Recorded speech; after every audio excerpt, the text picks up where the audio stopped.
श्री स्वामी समर्थ. सावधान, तुमच्याच गळ्यात गळा घालून फिरणारा तो विखारी माणूस कोण? जर तुमची रास मिथुन असेल तर हा एखादा साधासुधा राशी भविष्याचा व्हिडिओ नाही. हा तुमच्या आयुष्याचा तो कडू आणि जळजळीत आरसा आहे, जो आजवर कोणत्याही ज्योतिषाने तुमच्यासमोर धरण्याची हिंमत केली नाही. तुमच्या कुंडलीतल्या ग्रहांची चाल आणि तुमच्या आयुष्यात दबा धरून बसलेला तो एक व्यक्ती, ज्याने तुमच्या हसत्या खेळत्या जगण्याला नरक बनवून ठेवले, त्यांचा संपूर्ण उलगडा आज होणार आहे. हा व्हिडिओ शेवटपर्यंत पहा, कारण आज तुमच्या पाठीत खुपसलेला खंजीर आणि तो खुपसणारा हात दोन्ही जगासमोर उघडे पडणार आहे. मिथुन राशीचक्रातील तिसरी वायुतत्वाची आणि द्विस्वभावी रास. या राशीचा स्वामी आहे बुध. बुध म्हणजेच बुद्धीचा, चातुर्याचा, संवादाचा आणि कलेचा कारक ग्रह. मिथुन राशीची माणसं म्हणजे जणू चैतन्याचा झरा असतात. त्यांच्याकडे अफाट बुद्धिमत्ता, हजरजबाबीपणा आणि समोरच्याला संमोहन करावे अशी अद्भुत संवादशैली असते. पण याच राशीच्या नशिबात एक भयंकर शाप लिहिला गेलाय, अतिविश्वास आणि भावनिक गुंतवणूक. आज आपण मिथुन राशीच्या नशिबाचे ते गूढ पदर उलगडणार आहोत, ज्यांच्यावर आजवर कोणीही साधी तोंड ओळखही करून दिली नाही. आपण पुस्तकी पल्ला लावणार नाही आहोत, तर थेट तुमच्या काळजाला हात घालणार आहोत. मिथुन राशीच्या व्यक्तींचं आयुष्य कसं असतं? ते बाहेरून जितके लखलखते दिसतात, आतून तितकेच विखुरलेले का असतात? आणि सर्वात महत्त्वाचं म्हणजे त्यांच्याच विश्वातला, त्यांच्याच रक्ताचा आणि परिचयाचा एक व्यक्ती त्यांचा घात कसा करत आहे. या महाविषयावर आज आपण अत्यंत सखोल स्वरूपात आणि एका ज्वलंत व्हिडिओमध्ये प्रकाश टाकणार आहोत. मिथुन राशीच्या जीवनाचा उलगडा करताना पहिली गोष्ट समजून घेतली पाहिजे, ती म्हणजे या राशीचा द्विस्वभाव, ज्यांच्यात एकाच वेळी दोन वेगवेगळी व्यक्तिमत्व नांदत असतात. एक रूप अत्यंत उत्साही, जगाला जिंकण्याची भाषा करणारं, तर दुसरं रूप अत्यंत शांत, अंतर्मुख आणि एकांताचा शोध घेणारं. अफाट क्षमता, शून्य स्थिरता, तुमच्याकडे कल्पनाचा समुद्र असतो. तुम्ही एकाच वेळी 10 गोष्टींचा विचार करू शकता. पण अडचण कोठे येते? ग्रहांची चाल अशी असते की जेव्हा तुम्ही एका शिखरावर पोहोचायला निघता, तेव्हाच तुमचं मन तुमच्या शिखराकडे आकर्षित होतं. यामुळे प्रचंड टॅलेंट असूनही मिथुन राशीच्या व्यक्तींना बऱ्याचदा अर्धवट राहिलेल्या कामांचे राजे म्हटलं जातं.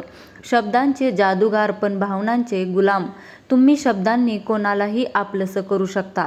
तुमच्या बोलण्यात अशी काही मोहिनी असते की शत्रूही मित्र बनवा. पण जेव्हा भावनांची वेळ येते, तेव्हा मिथुन रास पूर्णपणे उघडी पडते. तुम्ही वरून कितीही प्रॅक्टिकल, व्यवहारी असल्याचं नाटक केलं तरी आतून तुम्ही एका लहान मुलासारखे हळवे असता. आणि नेमकी हीच हळवी बाजू तुमच्या विनाशाचं कारण ठरते.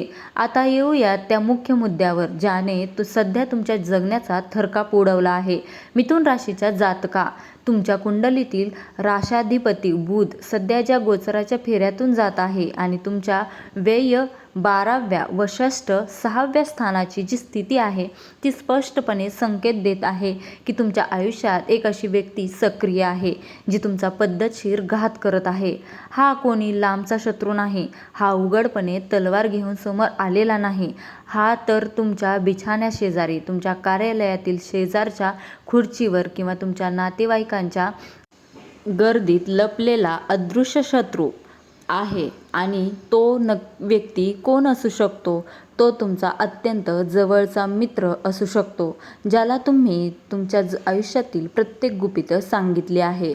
तो तुमचा व्यावसायिक भागीदार असू शकतो, बिझनेस पार्टनर असू शकतो, जो नफ्यातला हिस्सा तर घेतोच, पण पडद्यामागून तुमच्या नावाचा बाजार करतोय.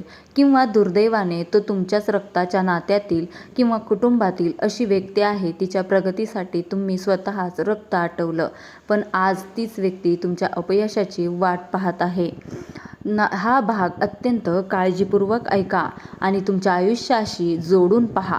तो व्यक्ती तुम्हाला शारीरिक इजा करत नाही, तर तो तुमच्या मानसिक, आर्थिक आणि सामाजिक अस्तित्वाचा लचका तोडत आहे. त्याचे डावपेच खालीलप्रमाणे आहेत. सायकोलॉजिक गॅसलाइटिंग हा शब्द कदाचित तुम्ही पहिल्यांदाच ऐकत असाल. ही व्यक्ती तुमच्याशी अशी वागते की चूक तिची असते, पण ती सिद्ध असं करते की चूक तुमचीच आहे. तुमच्या मनात स्वतःबद्दल शंका निर्माण केली जाते. तू काहीच करू शकत नाहीस, तुझ्या स्वभावातच संशय आहे, माझ्याशिवाय तुला कोण सांभाळणार. असे मानसिक बाण मारून तुमच्यातील आत्मविश्वास पूर्णपणे संपवून टाकण्याचा हा क्रूर खेळ आहे. पाठीमागून चारित्र्यहीन तुमच्या समोर ती व्यक्ती इतकी गोड बोलते की अमृताची धार वहावी, पण तुमच्या पाठीमागे तीच व्यक्ती समाजातील, नातेवाईकांमधील आणि मित्रांमधील तुमची प्रतिमा डागाळण्याचे काम करते. हा तर लहरी आहे. याच्या डोक्यावर परिणाम झालाय. हा पैशाच्या मागे लागतो. अशा कंड्या पिकवणूक तुम्हाला एकाएकी पाडण्याचा हा डाव आहे. आर्थिक शोषण आणि वाळवी. मिथुन राशीचे लोक उधळे नसतात, पण ते जवळच्या माणसासाठी हातचे राखून ठेवत नाहीत. त्या व्यक्तीने तुमच्या या स्वभावाचा गैरफायदा घेतला आहे. तुमच्याकडून पैसे उकळणे, तुमच्या नावाचा वापर करून स्वतःचे उखळ पांढरे करणे आणि जेव्हा तुम्हाला गरज असेल तेव्हा हात वर करणे ही त्या व्यक्तीची पद्धत आहे. ती व्यक्ती तुमच्या आर्थिक प्रगतीला लागलेली वाळवी आहे. ऊर्जेचे शोषण. काही लोक असे असतात ज्यांच्याशी अर्धा तास बोललं तरी आपल्याला प्रचंड थकवा जाणवतो, नकारात्मक वाटू लागतं. ती व्यक्ती एक एनर्जी व्हॅम्पायर आहे. ती सतत स्वतःचे रडगाणे गाऊन किंवा तुमच्यात दोष काढून तुमची सकारात्मक ऊर्जा शोषून घेते. परिणामी मिथुन राशीची जी मूळ ताकद आहे, उत्साह आणि नवनिर्मिती, तीच नष्ट होते. इथे आपण केवळ त्या व्यक्तीला दोष देऊन चालणार नाही. एका ज्योतिषशास्त्राच्या तटस्थतेने किंवा एका सच्च्या मार्गदर्शकाच्या भूमिकेतून मला तुम्हाला तुमची चूक दाखवून द्यावी लागेल. मिथुन राशीच्या जातकांनो, त्या व्यक्तीला तुमचा घात करण्याचं बळ कोणी दिलं? ते तुम्ही स्वतः दिलं. अतिसंवाद. मिथुन राशीचा बोलायला खूप आवडतं.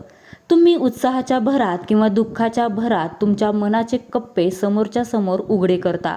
तुमच्या आयुष्यातील उणिवा, तुमच्या कमकुवत बाजू तुम्ही स्वतःच त्या व्यक्तीच्या हातात दिल्या.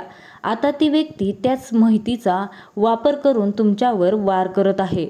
लवकर माफ करण्याची प्रवृत्ती. ती व्यक्ती एकदा चूक करते, तुम्ही रागवता, पण दुसऱ्याच दिवशी ती गोड बोलते आणि तुम्ही विसरून जाता. ही तुमची दयाळूपणा नसून मूर्खपणा ठरत आहे. तुमच्या या माफ करण्याच्या स्वभावामुळे त्या व्यक्तीची हिंमत दिवसेंदिवस वाढत गेली आहे. खेळ खंडोबा आता थांबला पाहिजे. मिथुन रास ही वाघ आहे. तिला पिंजऱ्यात कोंडण्याची लायकी कोणाचीच नाही. जर तुम्हाला या त्रासातून मुक्त व्हायचं असेल तर या ज्योतिषशास्त्र आणि मानसशास्त्र या दोन्हीच्या आधारे तुम्हाला काही कठोर पावले उचलावी लागतील. Emotion detachment. भावनिक अलिप्तता. त्या व्यक्तीला तुमच्या आयुष्यातून अचानक काढून टाकणे कदाचित शक्य नसेल. जर ती कुटुंबातील असेल तर, पण तुम्ही तिच्याशी मानसिकदृष्ट्या अलिप्त होऊ शकता. तिने मारलेली टोमणे, तिने केलेले आरोप एका कानाने ऐका आणि दुसऱ्या कानाने सोडून द्या. तिच्या कोणत्याही कृतीवर प्रतिक्रिया देणे बंद करा. तुमच्या नो रिॲक्शन हाच तिचा सर्वात मोठा पराभव असेल. मौनाचा महामंत्र. तुमचा स्वामी बुध आहे. बुधाची ताकद जितकी संवादात आहे तितकीच ती मौनातही आहे. आतापर्यंत तुमच्या योजना, तुमचे आर्थिक व्यवहार आणि तुमचे विचार गुप्त ठेवायला शिका. त्या व्यक्तीला ते समजून देऊ नका की तुमच्या आयुष्यात पुढे काय घडणार आहे. अंधारात राहूनच शत्रूचा पाडाव करता येतो. बुधाचा मंत्र आणि उपासना.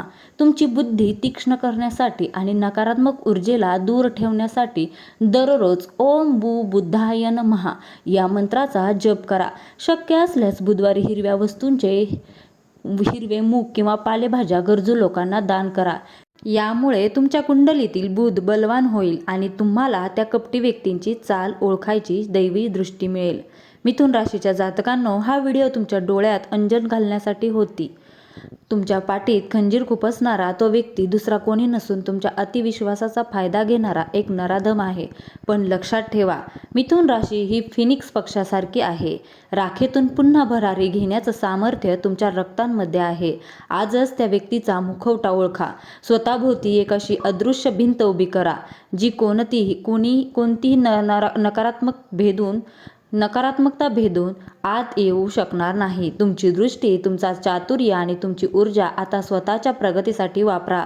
जेव्हा तुम्ही यशाच्या शिखरावर बसाल तेव्हा तुमचा तो घात करणारा शत्रू खाली उभा राहून फक्त जळत राहील.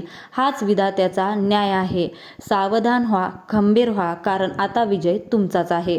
मिथुन राशीच्या जातकांनो, व्हिडिओमध्ये सांगितलेली लक्षणे ऐकून तुमच्या डोक्यात नक्की कोणाचं नाव आलं? त्या विखारी माणसाने आजवर तुम्हाला कोणता त्रास दिलाय? तुमची कथा खाली कमेंटमध्ये नक्की सांगा. कोणालाही घाबरू नका. आता स्वतःसाठी उभे राहा. श्री स्वामी समर्थ. जय जय स्वामी समर्थ. धन्यवाद.